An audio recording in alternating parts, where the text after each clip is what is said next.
Welcome back. U.S. Special Envoy Steve Witkoff will meet with officials from Turkey, Qatar, and Egypt today in Miami. They're discussing phase 2 of the Gaza peace plan. This phase is expected to be more difficult, finding a way to disarm Hamas, establish a board of peace to oversee reconstruction of Gaza, and then hand over the administration a, quote, independent committee of technocrats. Joining me now is Heritage Foundation National Security Vice President and former Deputy National Security Advisor to President Trump, Victoria Coates. Victoria, always a pleasure. Thanks so much for weighing in this morning. What are you expecting the crux of this conversation today to be around this phase 2? Well, good morning, Maria. Great to be with you. This is a really important meeting. It's the most important meeting we've seen since the president was in Sharm el-Sheikh in early October for the announcement of the deal. So these are the foreign ministers, as you said, Qatar, Egypt, and Turkey, coming together to talk about this next phase 2 in the president's plan. And the Israelis have been very clear: we can't move on to reconstruction of Gaza till we get that final deceased hostage back and Hamas starts to disarm. So I think those are going to be two of the key topics on the table. And then we can move on to the rebuilding of Gaza, which is actually, I mean, it's a big task, but it's not complicated. I worked on that file for a year. Everybody knows the projects that need to be done, but we have to get through these first steps. So tell me about those first steps and how tough it will be to get Hamas to disarm. Yeah, that's really going to be the critical piece here, because the Israelis, again, have been crystal clear they can't go forward with their security if Hamas remains a threat. They cannot risk another October 7th, and nobody should want them to have to do that. So that is going to be the key. These are the countries that have a lot of sway with Hamas and also a lot of control over Hamas, because remember, Hamas has parked their senior leadership and a lot of their assets in Qatar. If Qatar is now cooperating with the Trump administration, as they appear to be, they can put enormous pressure on Hamas to start this process. And bear in mind, the president's plan also contains in it an off-ramp for Hamas, the leadership that want to lay down their arms and then leave Gaza. They can go somewhere else. They can go to a third country. So they have that option. So that's what the Egyptians, the Turks, and the Qataris may be pressuring them to do.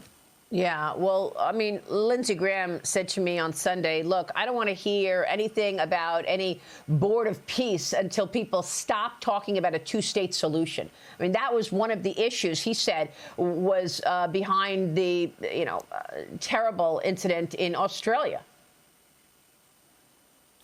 No, Senator Graham is absolutely correct here, and it was truly shameful in August to have the Prime Minister of Australia recognize some sort of Palestinian state in diplomatic theater at the United Nations. It was just pandering to the radicals he knew were in his country. And guess what? It didn't work. They remained radical, and they attacked all those innocent people on Bondi Beach on the first night of Hanukkah. It's absolutely disgusting. So, yes, I think right now a two-state solution is not viable for Israel. There is no mechanism that the Palestinians have developed to run a state. And I was in Israel last week. One major topic of conversation that's quite interesting is using an Emirates-like model for West Bank and Gaza, where you have local tribes, the so-called sheikhs of cities like Hebron, for example. We met with them. They're incredibly powerful. They could represent an alternative. Rather than a state, you have a kind of an emirate that's controlled locally. That might be possible down the road, but all this discussion right now is counterproductive.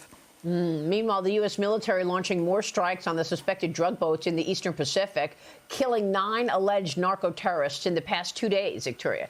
President Trump commented on the recent strikes in his Wednesday night address to the nation. Watch this. It's at levels of safety that we've never seen before. And they decimated the bloodthirsty foreign drug cartels. We did that all by ourselves with our people, and we're so proud of it because they were poisoning and destroying our population. Drugs brought in by ocean and by sea are now down 94%. Victoria, what do you think?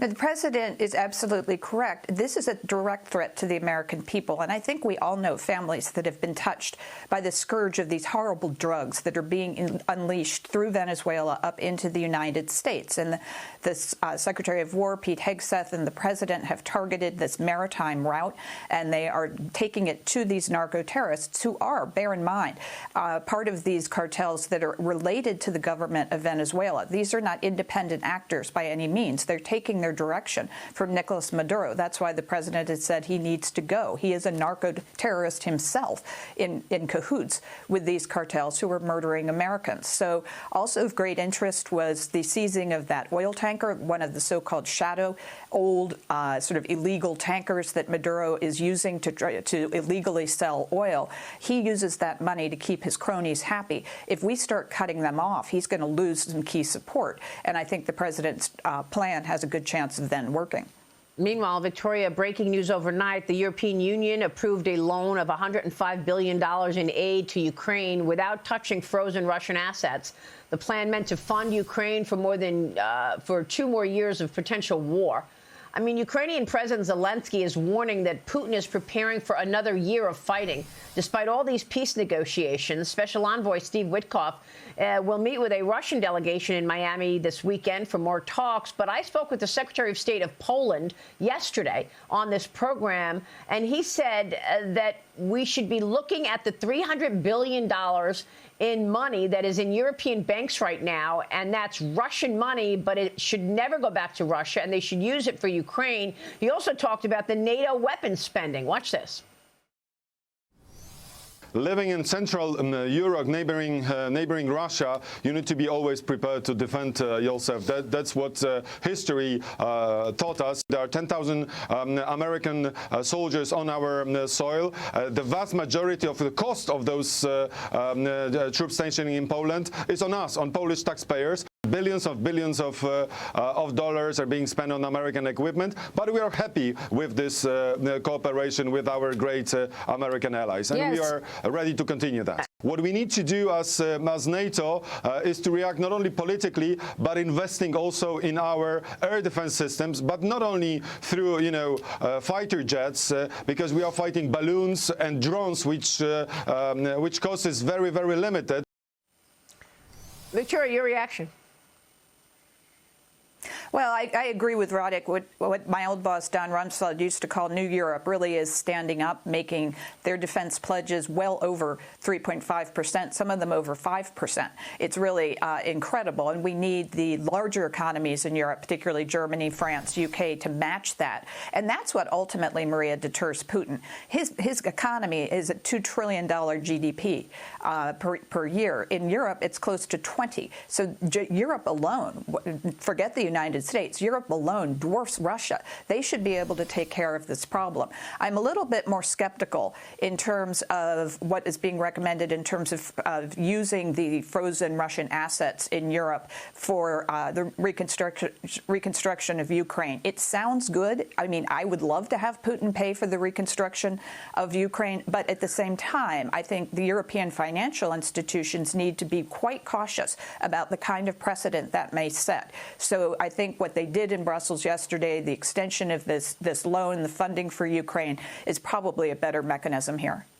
All right. We'll be watching all of that. Victoria, great analysis as always. Good to see you. Thank you.